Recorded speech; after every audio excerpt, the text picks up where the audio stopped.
La Operación Overlord, ejecutada el 6 de junio de 1944, no fue primariamente una batalla.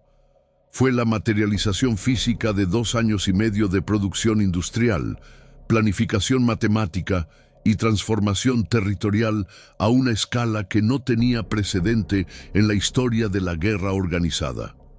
Para comprender lo que ocurrió en las costas de Normandía, es necesario desprenderse de cualquier narrativa centrada en el combate individual y adoptar, en cambio, la perspectiva de un analista logístico o de un ingeniero de sistemas industriales. Lo que se desplegó sobre el Canal de la Mancha en aquella madrugada fue el producto final de un proceso de acumulación que había consumido décadas de capacidad productiva de las economías más grandes del mundo occidental. El punto de partida obligatorio es el Reino Unido en su función como base de operaciones. A partir de 1942, la isla experimentó una transformación física radical que alteró su geografía de manera permanente. El Comando Supremo de las Fuerzas Aliadas Expedicionarias, establecido bajo el mando del general Dwight D. Eisenhower a comienzos de 1944, heredó una infraestructura que llevaba años siendo construida y expandida. Para el momento en que los trenes de mando comenzaron a preparar la operación final, el sur de Inglaterra había dejado de ser una región agrícola y residencial para convertirse en la concentración más densa de poder militar jamás reunida en un espacio geográfico equivalente. En términos de aeródromos, la transformación fue asombrosa en su escala. El Reino Unido contaba con aproximadamente 159 aeródromos operativos que soportaban operaciones de combate aliadas en la primavera de 1944. Muchos de estos habían sido construidos desde cero o expandidos masivamente durante los años anteriores. Las pistas de aterrizaje requerían bases de concreto o macadam bituminoso capaces de soportar el peso de bombarderos pesados como el Avro Lancaster, el Handley Page Halifax o el Boeing B-17G Fortaleza Volante, cuyo peso máximo al despegue superaba las 29 toneladas en las versiones más avanzadas. Las instalaciones de mantenimiento, los hangares, los depósitos de combustible de aviación y los sistemas de comunicación asociados a cada aeródromo representaban inversiones de infraestructura que, sumadas, se contaban en centenares de millones de libras esterlinas. La octava Fuerza Aérea de los Estados Unidos, que operaba principalmente desde bases en el este de Inglaterra, y la novena Fuerza Aérea, orientada al apoyo táctico, estaban integradas dentro de este sistema junto con el mando de bombardeo de la Real Fuerza Aérea Británica y el mando de cazas, que en 1943 había pasado a denominarse Mando de Combate Aéreo. El almacenamiento de suministros en suelo británico alcanzó proporciones que desafían una comprensión intuitiva. Se estima que para el 1 de junio de 1944, aproximadamente 2.800.000 toneladas largas de material estadounidense de todos los tipos habían sido desembarcadas en puertos británicos y distribuidas a través de una red de depósitos que cubría el sur, el suroeste y el centro de Inglaterra. Esta cifra no incluye los suministros canadienses ni los británicos propios. Entre este material se contaban alrededor de 449.000 toneladas de municiones, incluyendo proyectiles de artillería de todos los calibres, bombas de aviación, cargas de profundidad, torpedos y propelentes, almacenados en instalaciones subterráneas o dispersadas en bosques y campos para reducir la vulnerabilidad ante ataques aéreos enemigos que para esa fecha eran ya de muy baja intensidad dado el estado de la Luftwaffe. Las raciones de combate, tanto las denominadas K como las C del ejército estadounidense, así como las raciones de campaña británicas, Se almacenaban en cantidades que debían sostener a más de 1 millón de hombres durante las semanas iniciales de la campaña sin depender de suministros adicionales. Solo en raciones de comida, los cálculos de planificación establecían la necesidad de aproximadamente 700 toneladas diarias por división de infantería desplegada en operaciones activas, una cifra que se multiplicaba considerablemente cuando se incluía el combustible, las municiones y los repuestos para una fuerza mecanizada. El equipo médico almacenado en el Reino Unido para apoyar la operación incluía hospitales de campaña completos, equipos quirúrgicos portátiles, reservas de plasma sanguíneo, sulfamidas y penicilina, esta última disponible en cantidades industriales por primera vez en la historia gracias a los programas de producción masiva desarrollados en los Estados Unidos entre 1942 y 1944. Se había calculado que una fuerza que desembarcara contra oposición fuerte y sostenida podría generar bajas a una tasa del 12 al 15% de la fuerza de asalto en las primeras 24 horas, lo que con una fuerza inicial de asalto de aproximadamente 156.000 hombres proyectaba una necesidad de atención médica de entre 18.000 y 23.000 individuos solo en el primer día. Los hospitales de campaña debían estar desplegados con capacidad para absorber este flujo sin colapsar el sistema. El abastecimiento de sangre y sus derivados para transfusiones directas era un elemento crítico que requirió la organización de donantes voluntarios en el Reino Unido durante los meses previos. El combustible, sin embargo, representaba quizás el insumo más crítico de todos. Los ejércitos mecanizados de 1944 consumían gasolina, combustible diésel y lubricantes, en cantidades que hacían palidecer cualquier campaña anterior. Un tanque Sherman P-02, que era el vehículo acorazado estándar del ejército estadounidense en Europa,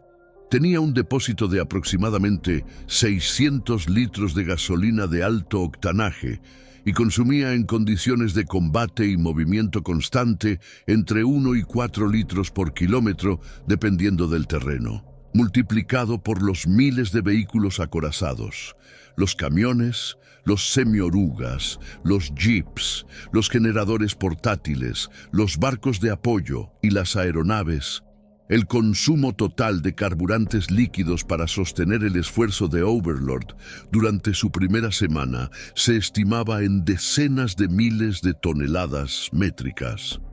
Para gestionar esta demanda, se construyeron en el sur de Inglaterra terminales de combustible con capacidades de almacenamiento que en algunos casos superaban las 100.000 toneladas de gasolina de aviación y carburante para vehículos terrestres. La concentración de tropas en el sur de Inglaterra transformó igualmente la demografía temporal de la región. Para el 1 de junio de 1944, aproximadamente 2.089.000 hombres estaban encuadrados en unidades aliadas destinadas a participar en Overlord o en operaciones directamente relacionadas. Esta cifra incluía fuerzas terrestres de los Estados Unidos de América, del Reino Unido, de Canadá, de Australia, de Nueva Zelanda, de Polonia, de Francia Libre, de Checoslovaquia, de Noruega, de Bélgica y de los Países Bajos, entre otras naciones. Los campos de concentración de tropas, denominados Sausages, en la jerga de planificación por su forma alargada en los mapas, se extendían desde Cornualles en el suroeste hasta Kent en el sureste, pasando por Hampshire, Dorset, Devon y Somerset. Cada uno de estos campos debía proporcionar alojamiento, alimentación, agua potable, servicios sanitarios e instalaciones de entrenamiento final para decenas de miles de hombres durante semanas. La logística pura, de alimentar a 2 millones de soldados diariamente en el sur de Inglaterra durante los meses de abril, mayo y junio de 1944, representó por sí sola un desafío administrativo colosal. El transporte terrestre dentro del Reino Unido para mover este material desde los puertos de entrada hasta los depósitos intermedios y desde allí hasta los puntos de embarque costeros requirió la movilización de prácticamente toda la capacidad ferroviaria disponible. Las vías ferroviarias del sur de Inglaterra operaban al límite absoluto de su capacidad, y los planificadores del Cuartel General Supremo de las Fuerzas Aliadas Expedicionarias, más conocido por sus siglas en inglés, debieron coordinar con el Ministerio de Transporte británico para garantizar que el flujo de material no colapsara la red. Se calcula que en los meses inmediatamente anteriores a la operación se movían por ferrocarril en el sur de Inglaterra aproximadamente 700 trenes de cargas semanales adicionales a los de tiempo de paz, lo que saturaba literalmente las capacidades de señalización y gestión de tráfico ferroviario de la época. La Operación Neptuno, que era la denominación específica asignada al componente naval de Overlord, involucró la mayor concentración de poder naval de la historia hasta esa fecha. Las cifras totales de embarcaciones participantes varían según la fuente consultada y los criterios de contabilización utilizados, pero el consenso histórico establece que aproximadamente 6.900 embarcaciones de todos los tipos participaron en la operación el día del desembarco, con miles adicionales involucradas en las etapas de preparación, apoyo y suministro posterior. Estas 6.900 embarcaciones se distribuían entre una gama extraordinariamente amplia de tipos y funciones. En el extremo superior de la escala de potencia de fuego se encontraban los acorazados, de los cuales se desplegaron 7 en total: el GMS Warspite, el GMS Ramillis, el GMS Rodney y el GMS Nelson por parte de la Real Armada Británica, más el MMS Roberts, monitor de escuadra con armamento de calibre pesado, y por parte de la Armada de los Estados Unidos el USS Nevada y el USS Arkansas, con el Texas sumando un total de 3 acorazados americanos. Estos navíos portaban cañones de calibres que oscilaban entre los 380 milímetros y los 406 milímetros en los casos más pesados, capaces de lanzar proyectiles de entre 800 y 1.200 kilos a distancias de más de 30 kilómetros tierra adentro. El cañoneo naval de apoyo a los desembarcos en las playas de Utah, Omaha, Gold, Juno y Sword fue ejecutado por estas plataformas junto con los cruceros y destructores. Los cruceros presentes en la flota de invasión sumaban 23 unidades, distribuidas entre navíos británicos, americanos, franceses, holandeses y polacos. Los cruceros ligeros del tipo Southampton o del tipo Brooklyn americano desplazaban entre 9.000 y 12.000 toneladas, y podían sostener cadencias de fuego de sus torres principales que superaban los 100 proyectiles por minuto en configuración de turno completo. Los destructores, el caballo de batalla de la escuadra, en términos de número, sumaban más de 80 unidades en la fuerza directamente asignada a las operaciones de apoyo, escolta y antisubmarina del día del desembarco. Cada destructor era responsable de múltiples misiones simultáneas: escolta antisubmarina de los convoyes de transporte, fuego de apoyo a los desembarcos cuando las profundidades lo permitían y rescate de personal náufrago. Pero la mayor parte de las casi 7.000 embarcaciones no era en absoluto de combate. La columna vertebral de Neptuno eran los buques de transporte de tropas y las lanchas de desembarco. Los buques de transporte, denominados APA en la nomenclatura naval americana, buques de transporte de asalto, eran navíos de entre 8.000 y 20.000 toneladas, capaces de transportar entre 1.500 y 5.000 soldados con su equipo personal, que luego debían ser transferidos a lanchas de desembarco menores para el asalto real a la playa. Las lanchas de desembarco representaban la categoría numéricamente más importante de toda la flota. La más famosa de ellas era la LCVP, sigla que en inglés corresponde a Landing Craft, Vehicle, personnel, diseñada para transportar un vehículo pesado como un tanque o camión, o alternativamente 36 hombres equipados, directamente hasta la orilla. Tenía un desplazamiento de 9 toneladas en vacío y estaba propulsada por 2 motores diésel Grey Marine de 6 cilindros que le conferían una velocidad máxima de 12 nudos en agua calma. La proa abatible permitía que los vehículos o soldados desembarcaran directamente en la arena o en el agua poco profunda sin necesidad de muelle ni rampa adicional. Se calcula que participaron en Neptuno aproximadamente 4.000 embarcaciones de esta categoría, o de categorías funcionales equivalentes. Más grande que la LCVP era la LCT, Landing Craft Tank, diseñada específicamente para el transporte de vehículos blindados pesados desde buques madre hasta la orilla. Tenía un desplazamiento cargada de entre 250 y 350 toneladas y podía transportar entre 4 y 10 tanques Sherman o equivalentes, o alternativamente 20 a 30 vehículos ligeros, dependiendo de la variante. Su radio de acción autónomo le permitía cruzar el Canal de la Mancha de manera independiente, sin necesitar ser transportada por un navío mayor. La LCT fue fundamental para garantizar que los tanques llegaran a la orilla con tracción operativa desde las primeras oleadas. Aún mayor era el LST, Landing Ship Tank, una plataforma de desplazamiento de entre 1.500 y 4.000 toneladas, capaz de transportar entre 20 y 40 tanques medios o una combinación equivalente de vehículos de todos los tipos, junto con el personal de las tripulaciones, a través de travesías oceánicas, si era necesario. Centenares de estas embarcaciones participaron en Overlord. La coordinación de movimientos de esta armada a través del Canal de la Mancha fue en sí misma un problema matemático y logístico de primera magnitud. El canal en su punto más angosto, el Paso de Calais, mide apenas 34 kilómetros,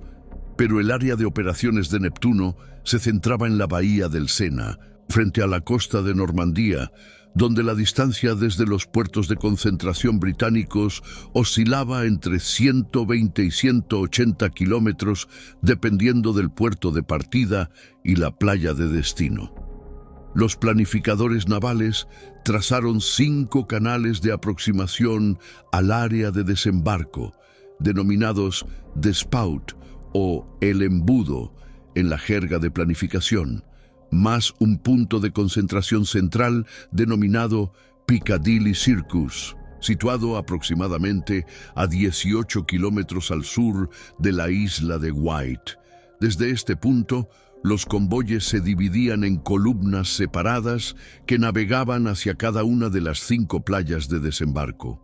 El dragado previo de minas en estos canales de aproximación fue ejecutado por más de 200 barreminas a lo largo de varios días previos al 6 de junio, operando de noche y en condiciones de estricto silencio de radio para preservar el secreto operativo. Cada canal tenía un ancho de 5 millas náuticas aproximadamente y fue marcado con balizas luminosas y flotadores para guiar a los convoyes en la oscuridad. El combustible consumido solo por la flota naval durante el día del desembarco y los días subsiguientes alcanzó cifras astronómicas. Un acorazado de la clase Queen Elizabeth, como el Warspite, consumía en condiciones de alta velocidad y fuego sostenido más de 600 toneladas de fuel oil por día. Un destructor de tamaño estándar consumía entre 80 y 150 toneladas de fuel oil por día en operaciones activas. Multiplicado por las centenares de navíos de combate más los miles de embarcaciones auxiliares, el consumo total de combustible marino solo para el día 6 de junio fue de varias decenas de miles de toneladas. La cadena logística de suministro de combustible a los navíos en operación a través de buques cisterna denominados en inglés oilers o mediante el repostaje en puertos británicos antes del cruce fue una de las responsabilidades más críticas del Mando de Servicio Naval. El poder aéreo aliado que cubrió la operación representó la concentración más masiva de aeronaves de combate jamás reunida hasta esa fecha. Las cifras exactas varían según el método de contabilización, pero los registros del Cuartel General de las Fuerzas Aéreas Aliadas Expedicionarias, comandadas por el mariscal del aire Sir Trafford Leigh-Mallory, indican que aproximadamente 13.600 aeronaves de todos los tipos estaban disponibles para operaciones en apoyo de Overlord en los días inmediatamente anteriores y posteriores al 6 de junio de 1944. De estas, aproximadamente 5.840 eran cazas y cazabombarderos, incluyendo modelos como el Supermarine Spitfire en sus variantes del 5 al 9, el Hawker Typhoon, VB-1 y 2, el North American P-51B y de Mustang, el Republic P-47 Thunderbolt, el Lockheed P-38 Lightning y el de Havilland Mosquito. Los bombarderos estratégicos pesados sumaban aproximadamente 3.800 unidades, incluyendo el Boeing B-17, el Consolidated B-24 Liberator por parte del Octavo Comando Aéreo estadounidense, y el Avro Lancaster y el Handley Page Halifax por parte del Mando de Bombardeo de la Real Fuerza Aérea. Los bombarderos medianos, como el Martin B-26 Marauder, el Douglas B-26 Invader en versiones iniciales y el North American B-25 Mitchell, sumaban varios centenares adicionales. Los aviones de transporte y los planeadores militares representaban otra categoría crítica. La operación aerotransportada de la noche del 5 al 6 de junio, que precedió en horas al desembarco anfibio, involucró aproximadamente 1.200 aeronaves de transporte y 823 planeadores de asalto. Los aviones de transporte utilizados fueron primariamente el Douglas C-47 Skytrain, denominado en la variante militar británica Dakota, y el Armstrong Whitworth Albemarle, además de algunos Douglas C-53. Los planeadores empleados incluyeron el Airspeed Horsa, con una capacidad de carga de entre 25 y 30 soldados equipados, o un vehículo ligero de jeep y remolque, el Waco CG-4S Hadrian, de menor capacidad con 16 hombres, y el General Aircraft Amilcar, el planeador de mayor tamaño utilizado por los aliados en el teatro europeo, capaz de transportar un tanque ligero Tetrarch de 7 toneladas u otros vehículos pesados. La operación aerotransportada involucraba el lanzamiento de la División Aerotransportada 82 de los Estados Unidos en el área de Sainte-Mère-Église, la División Aerotransportada 101 en la zona de Carentan y la Sexta División Aerotransportada Británica al este del río Orne. Estas divisiones tenían asignada la misión de asegurar los flancos de la cabeza de playa y capturar puentes y nodos de comunicaciones críticos. En términos de salidas de combate ejecutadas en el día 6 de junio, los registros operacionales aliados indican aproximadamente 14.700 salidas individuales, lo que implica que en promedio, una aeronave aliada despegaba hacia el área de operaciones cada 5 segundos a lo largo del día completo. Esta tasa de operaciones sin precedentes generó demandas igualmente sin precedente sobre los sistemas de mantenimiento aeronáutico, repostaje y rearme. Para mantener en vuelo una flota de tamaño comparable, un grupo de bombardeo típico del octavo Comando Aéreo estadounidense, con 36 a 48 B-17, requería para cada salida de combate aproximadamente 200 técnicos de mantenimiento trabajando durante la noche previa, más 32.000 litros de gasolina de aviación de alto octanaje, denominada en inglés avgas, de 100 octanos, y varias decenas de toneladas de municiones entre bombas y proyectiles de calibres 50 para las ametralladoras Browning M2. La campaña de bombardeo preparatoria, denominada Plan de Transporte, ejecutada entre abril y junio de 1944, fue diseñada específicamente para desorganizar la red ferroviaria francesa y belga e impedir que el mando alemán pudiera concentrar reservas mecanizadas contra la cabeza de playa.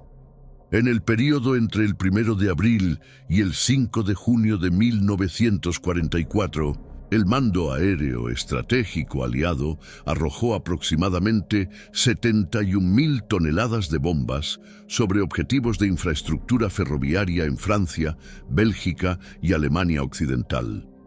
Los objetivos prioritarios incluían 97 nodos ferroviarios vitales, talleres de locomotoras, puentes sobre el río Sena y el río Loira, instalaciones de Marshalling Yard, donde se concentraban las formaciones de vagones para su despacho. El objetivo no era destruir el material rodante individualmente, lo cual habría requerido una precisión inalcanzable con las técnicas de bombardeo de la época, sino interrumpir la infraestructura de vías, puentes y centros de clasificación hasta el punto en que el movimiento ferroviario a gran escala en el norte de Francia se volviera logísticamente imposible para el mando alemán. Los resultados medibles del plan de transporte fueron significativos. Para el 6 de junio de 1944, el tráfico ferroviario en el norte de Francia había decaído a aproximadamente el 30%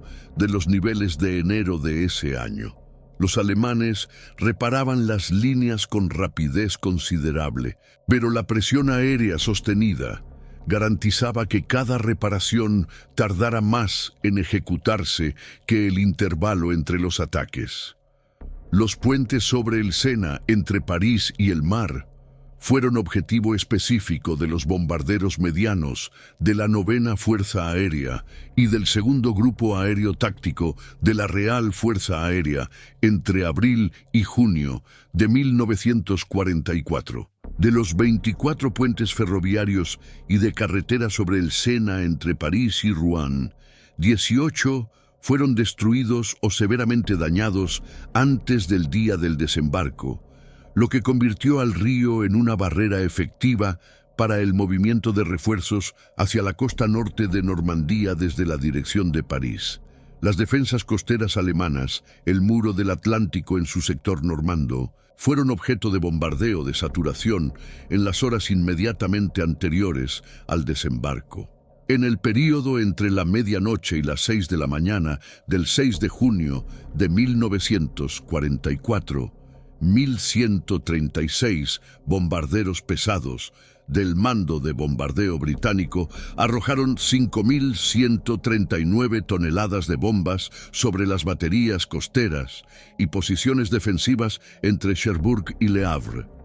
A continuación, en los minutos inmediatamente anteriores al primer toque de proa sobre la arena, 446 bombarderos pesados del octavo Comando Aéreo estadounidense ejecutaron la misma misión sobre las 5 playas de desembarco, aunque con resultados desiguales. El exceso de nubosidad y la preocupación por el riesgo de bajas fratricidas llevó a los bombarderos sobre Omaha a retrasar sus lanzamientos varios segundos. lo que resultó en que la mayoría de las bombas cayeran entre 3 y 5 kilómetros, tierra adentro de las posiciones defensivas objetivo, reduciendo significativamente la efectividad del bombardeo previo sobre aquella playa específica.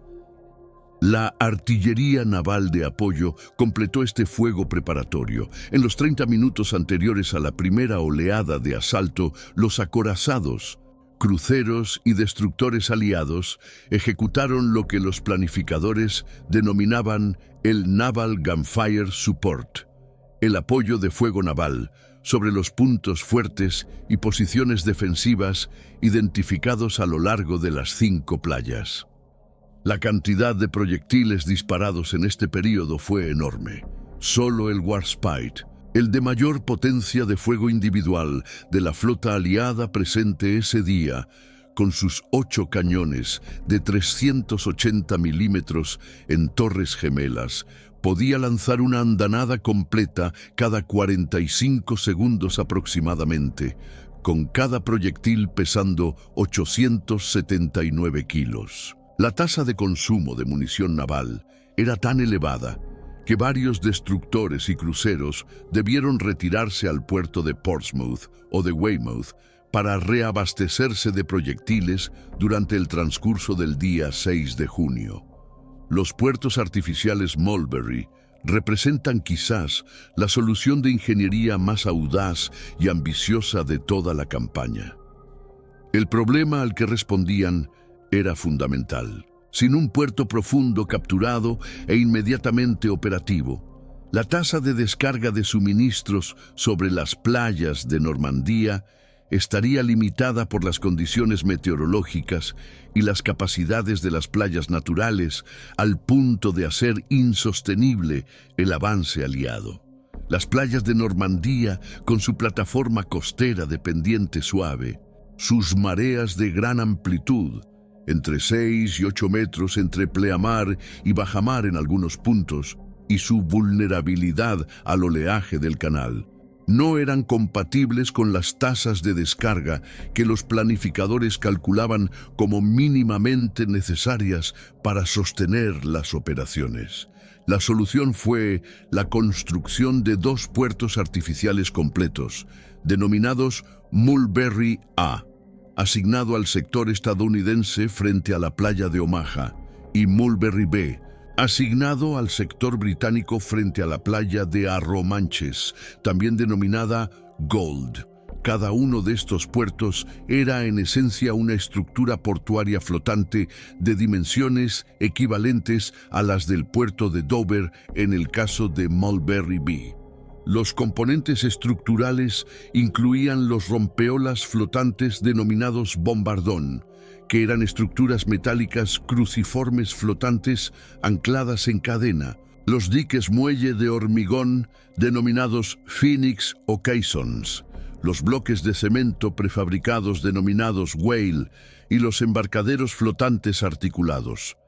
Los caissons Phoenix eran las estructuras más imponentes del sistema,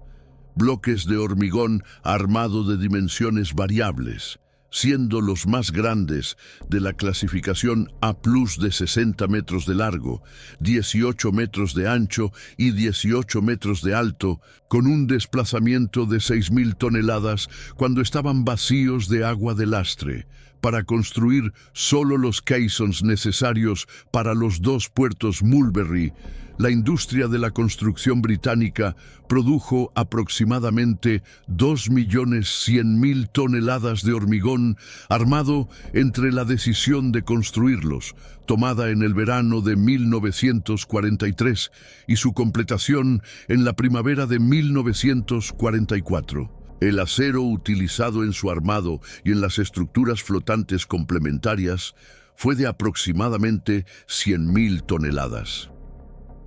El esfuerzo de prefabricación se distribuyó entre centenares de empresas constructoras, astilleros y talleres a lo largo de toda la costa británica e incluso en instalaciones tierra adentro, donde los segmentos eran manufacturados y luego transportados por canal o ferrocarril hasta el mar. El transporte de los caissons, desde los puntos de construcción hasta las playas de Normandía, fue una operación naval de complejidad considerable. Los bloques más grandes eran sumergidos parcialmente para reducir su arrastre aéreo y su silueta, y remolcados a una velocidad de 4 nudos aproximadamente por potentes remolcadores de alta mar. El cruce del Canal de la Mancha, para los componentes más pesados, tomaba entre 12 y 18 horas, y durante ese tiempo los remolcadores debían mantener formaciones precisas para evitar colisiones en el tráfico naval extremadamente denso del período. Una vez en posición frente a las playas, los caissons eran hundidos de manera controlada mediante inundación de sus compartimentos de lastre hasta que tocaran el fondo del mar a las profundidades calculadas para formar la línea de rompeolas exterior del puerto. Este proceso debía ejecutarse con precisión métrica para garantizar que las estructuras quedasen alineadas correctamente y que el espacio interior del puerto resultante tuviera la orientación y las dimensiones proyectadas. El rendimiento operativo de los puertos Mulberry, cuando funcionaron como estaba previsto, fue significativo. Mulberry Bay en Arromanches, que sobrevivió al temporal del 19 al 22 de junio de 1944, que destruyó completamente a Mulberry frente a Omaha, llegó a descargar en sus mejores días de operación entre 9.000 y 9.500 toneladas de material por jornada. En el total de su vida operativa, entre junio de 1944 y la primera quincena de noviembre de 1944, fecha en que las instalaciones existentes en puertos capturados como Cherburgo, Brest, Arromanches y otros permitieron prescindir del puerto artificial, Mulberry Bay descargó aproximadamente 2.500.000 toneladas de material de guerra, así como 400 millones de galones de combustible y más de 400.000 vehículos de todos los tipos. Estas cifras representan de manera más elocuente que cualquier descripción cualitativa la escala del esfuerzo logístico al que contribuyó esta solución de ingeniería. El temporal de junio, que afectó el Canal de la Mancha entre el 19 y el 22 de ese mes, fue el más violento registrado en esa zona en los últimos 40 años para ese período estacional. Los vientos sostenidos de fuerza 7 a 8 en la escala Beaufort, equivalentes a entre 55 y 70 kilómetros por hora, generaron olas de entre 2 y 4 metros, en la zona de Omaha, que estaba más expuesta que Arromanches por su orientación geográfica. El puerto Mulberry A, que había sido dañado durante los días anteriores por el mal tiempo y cuyas estructuras flotantes habían sufrido las primeras tensiones de servicio, no pudo resistir las cargas adicionales del temporal de junio, y sus estructuras más frágiles comenzaron a derivar y a colisionar entre sí. En los 3 días que duró el temporal completo, aproximadamente 800 embarcaciones menores encallaron o fueron dañadas en el área de Omaha y el puerto quedó funcionalmente destruido. Los americanos tomaron la decisión de no reconstruir Mulberry A y dedicar en cambio el esfuerzo a recuperar y redirigir sus componentes hacia el refuerzo de Mulberry Bay en Arromanches y al desarrollo de técnicas de descarga directa sobre la playa mediante el uso de vehículos anfibios y de la técnica del Duckbibi, el anfibio de ruedas denominado así por su designación de fábrica, capaz de cargar 2,5 toneladas de material. La Operación Pluto, acrónimo derivado del inglés Pipeline Under the Ocean, fue diseñada como solución al problema más fundamental que afrontaba la logística de una campaña mecanizada en el continente: el suministro de combustible en cantidades suficientes para sostener el avance de ejércitos que consumían gasolina, diésel y aceite en proporciones que hacían inviable el abastecimiento exclusivo mediante buques cisterna y vehículos de transporte por carretera. El concepto era deceptivamente simple en su planteamiento: tender tuberías submarinas desde Inglaterra hasta la costa francesa para bombear combustible directamente, eliminando la dependencia del transporte marítimo para este insumo crítico. La implementación práctica, sin embargo, representó un desafío de ingeniería sin precedentes en múltiples dimensiones. La primera fase de Pluto, denominada Bambi, consistió en el tendido de 2 tuberías desde Shanklin Chine en la isla de Wight hasta Cherbourg, una vez que este puerto fue capturado por los americanos a finales de junio de 1944. Las tuberías, denominadas Hayes y Hamel por los nombres de sus inventores, eran tecnológicamente distintas. La tubería Hayes, desarrollada por el ingeniero Harold Hartley, con la colaboración de la compañía de cables submarinos Siemens Brothers, era esencialmente un cable coaxial de tipo telefónico adaptado para el transporte de fluidos. Una tubería interior de plomo de 24 milímetros de diámetro interior rodeada por capas de acero y una cubierta exterior protectora. La tubería Hamel, desarrollada por el ingeniero Moody y producida por la compañía de tuberías de acero Iraqi Petroleum, era una tubería de acero de 76 milímetros de diámetro interior, más convencional en su diseño, pero más robusta y de mayor capacidad. Ambas tuberías fueron bobinadas en enormes carretes denominados Conuns o HMS Conundrum, que tenían hasta 30 metros de diámetro y pesaban centenares de toneladas, y que eran remolcados por buques especiales desde la costa inglesa, mientras la tubería se desenvolvía y descansaba sobre el fondo del canal. La distancia desde Shanklin Chine hasta Cherbourg es de aproximadamente 112 kilómetros, y el tendido de cada tubería tomó varios días de operaciones continuas. La segunda y más ambiciosa fase de Pluto, denominada Dumbo, consistió en el tendido de múltiples tuberías desde Dungeness, en la costa de Kent, hasta Boulogne-sur-Mer y Ambleteuse, en la costa del Paso de Calais, una distancia de aproximadamente 43 kilómetros. Esta ruta era más corta que la de Bambi, lo que permitía tensiones menores en las tuberías durante el tendido, pero las presiones operacionales de la tubería en servicio eran más elevadas dadas las tasas de bombeo requeridas. En total, 17 tuberías individuales fueron tendidas en el marco de la Operación Pluto a lo largo de la campaña en el noroeste de Europa.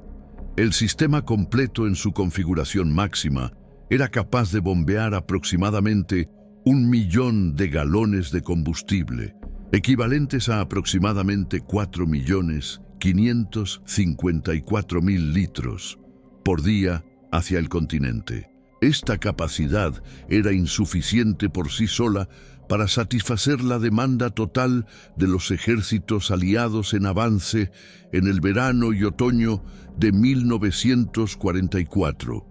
que fue de varios millones de galones diarios en los períodos de mayor actividad operacional, pero representó un complemento significativo al sistema de transporte por buque cisterna y camión. El inventario de vehículos y material pesado desembarcado en Normandía en los primeros días y semanas de la operación proporciona la imagen más concreta de la escala del esfuerzo logístico. En las primeras 24 horas del 6 de junio, a pesar de las condiciones de combate severo en varias de las playas, los aliados lograron desembarcar aproximadamente 156.000 hombres, 4.036 vehículos de todos los tipos y 577 toneladas de suministros sobre las 5 playas. Esta cifra de 577 toneladas de suministros en el día D fue extraordinariamente inferior al objetivo de planificación, que establecía la necesidad de desembarcar aproximadamente 7.500 toneladas de suministros en el primer día para comenzar a construir las reservas necesarias para el avance subsiguiente. La brecha entre el objetivo y lo realmente logrado reflejaba las realidades del combate en las playas, el desorden inherente a las primeras horas de un desembarco anfibio en oposición y las pérdidas sufridas en material de playa durante los combates. La situación mejoró progresivamente en los días siguientes.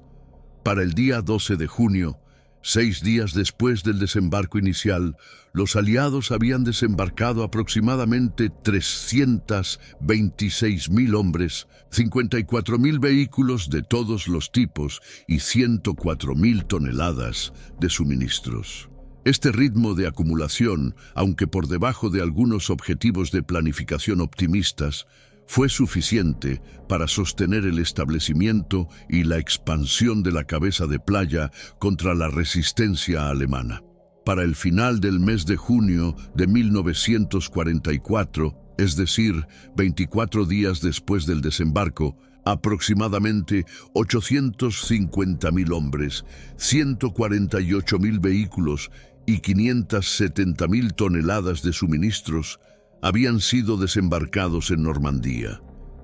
Estas cifras representan una tasa media de desembarco de aproximadamente 35.000 hombres, 6.200 vehículos y 24.000 toneladas de suministros por día, incluyendo los días de mal tiempo que interrumpieron las operaciones. El número de vehículos mencionado merece desglose adicional para apreciar la complejidad de la fuerza mecanizada aliada.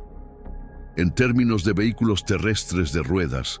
una división de infantería estadounidense del tipo estándar de 1944, compuesta nominalmente por 14.253 hombres, contaba en su Table of Organization and Equipment, es decir, su cuadro de organización y equipo, con aproximadamente 2.400 vehículos de ruedas de todos los tipos. Esto incluía jeeps cuarto de tonelada del tipo Willys MB o Ford GPW, camiones 2,5 toneladas del tipo GMC CCKW, denominados Jimmy por los soldados, camiones de cargo de 1 tonelada, semirremolques, ambulancias, vehículos de mando y numerosos tipos especializados. Una división blindada estadounidense, como la primera división blindada o la segunda, contaba con aproximadamente 263 tanques medios Sherman en sus variantes disponibles, más un número adicional de tanques ligeros del tipo Stuart o Chaffee,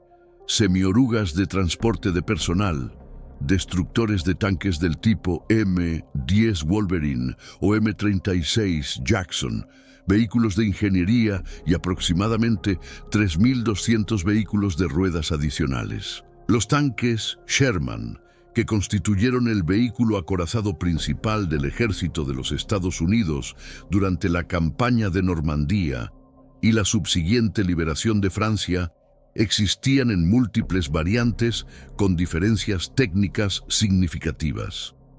El M4A1, con motor Continental R975 de gasolina de avión de 9 cilindros en estrella, era el más común inicialmente. El M4A3, con motor Ford GAA de 8 cilindros en V de gasolina, fue gradualmente convirtiéndose en el estándar de las fuerzas estadounidenses a lo largo de la campaña por su mayor fiabilidad mecánica. El cañón principal estándar del Sherman en las versiones iniciales era el 75 mm M3, con una longitud de 42 calibres, capaz de penetrar entre 60 y 80 milímetros de blindaje homogéneo a distancias de 500 metros según el ángulo de impacto, lo que resultaba insuficiente para enfrentar con garantías al Panzer VI, Tiger I alemán o incluso al Panzer IV, en sus versiones más tardías con faldones de blindaje adicional. La versión del Sherman, denominada Firefly por los británicos, equipada con el cañón antitanque 17 libras de alta velocidad de origen británico, resolvió parcialmente este problema táctico al permitir la penetración de hasta 140 milímetros de blindaje a 500 metros, suficiente para enfrentar a los Tiger I y con posibilidades razonables contra el Tiger II si se apuntaba a sectores vulnerables. La artillería aliada desembarcada durante el mes de junio de 1944 incluía piezas de campo, piezas de apoyo divisionario y artillería de cuerpo y ejército en cantidades masivas.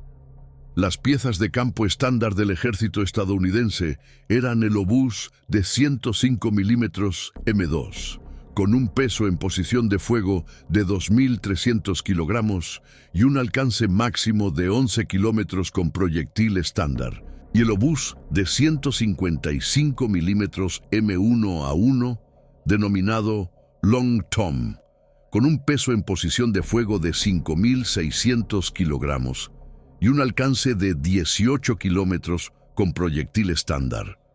Para cada una de estas piezas, el consumo de munición en combate activo podía alcanzar las 200 a 300 rondas por día, lo que implicaba el transporte y almacenamiento adelantado de toneladas de proyectiles por pieza activa. Una brigada de artillería de cuerpo del ejército americano, con 48 cañones de 155 milímetros, podía consumir hasta 14.400 proyectiles de ese calibre en un solo día de operaciones intensivas, con un peso unitario de proyectil y carga propelente combinados de aproximadamente 58 kilogramos, lo que implica un consumo de material de aproximadamente 840 toneladas en 24 horas solo para esa brigada. El cable telefónico de campo merece mención específica como elemento logístico frecuentemente ignorado, pero cuantitativamente masivo. El ejército aliado de 1944 dependía enormemente de la comunicación por cable para sus comunicaciones tácticas en el nivel de compañía, batallón y regimiento, dado que las comunicaciones de radio en esos niveles eran vulnerables a la intercepción enemiga y al ruido de interferencia en condiciones de combate intenso. El cable de campo estándar americano del tipo WD-1TE, denominado ComoWire, tenía un diámetro de aproximadamente 4 milímetros, incluyendo el aislamiento, y pesaba aproximadamente 14 kilos por kilómetro. Los planificadores calculaban que una división de infantería en operaciones activas consumía entre 500 y 800 kilómetros de cable telefónico por semana entre el cable instalado, el dañado por el combate y el tráfico de vehículos, y el que quedaba abandonado al avanzar las líneas. Para un ejército de 12 divisiones en operaciones simultáneas, el consumo semanal de cable podía alcanzar los 10.000 kilómetros, con un peso total de 140 toneladas. Las raciones de combate representaban otro vector logístico de enorme volumen. La ración de campaña estándar del ejército americano, la denominada ración 10-in-1, diseñada para alimentar a 10 hombres durante un día, pesaba aproximadamente 5 kilos y contenía entre 3.200 y 3.800 kilocalorías por ración individual.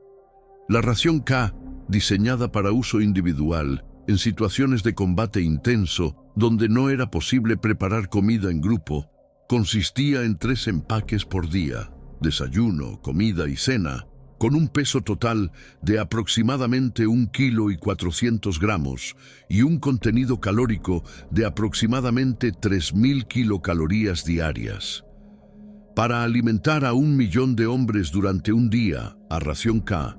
se necesitaban aproximadamente 1.400 toneladas de material empacado, que incluía los alimentos, el empaquetado metálico o cartón encerado y los elementos complementarios como tabaco, pastillas purificadoras de agua y papel sanitario. Proyectado a la escala de la campaña de Normandía y la liberación de Francia, que involucró entre 1 y 2 millones de soldados aliados en el continente durante varios meses, el volumen total de raciones consumidas se cuenta en cientos de miles de toneladas. Los mapas y materiales cartográficos representaban un aspecto logístico de la operación frecuentemente subestimado, pero de consecuencias operacionales directas.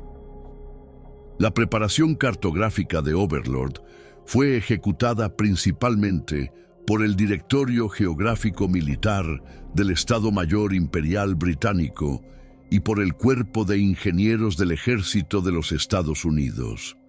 Para el 6 de junio de 1944, se habían impreso y distribuido a las unidades participantes aproximadamente 72 millones de mapas de Normandía y del norte de Francia en diversas escalas, desde los mapas de escala 1 a 50.000 para uso táctico nivel compañía y batallón, hasta los mapas de escala 1 a 100.000 para uso operacional nivel división y cuerpo de ejército. Esta cantidad de mapas implicó el funcionamiento continuo durante meses de las imprentas militares en el Reino Unido, el consumo de cientos de toneladas de papel cartográfico y tintas de impresión especificadas para resistir la humedad y un sistema de distribución que garantizara que cada unidad en cada nivel recibiera los mapas correspondientes a su sector de operación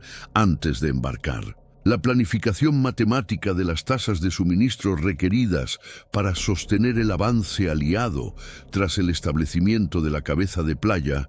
se basaba en cálculos derivados de la experiencia de la campaña del norte de África y de Sicilia, ajustados por la mayor densidad de fuerzas prevista para las operaciones en Europa Occidental. Los planificadores del Estado Mayor del Cuartel General Aliado establecieron que cada división activa en combate requería entre 600 y 700 toneladas de suministros de todos los tipos por día en condiciones de operación estándar, cifra que ascendía a entre 850 y 1.000 toneladas durante periodos de ofensiva intensiva.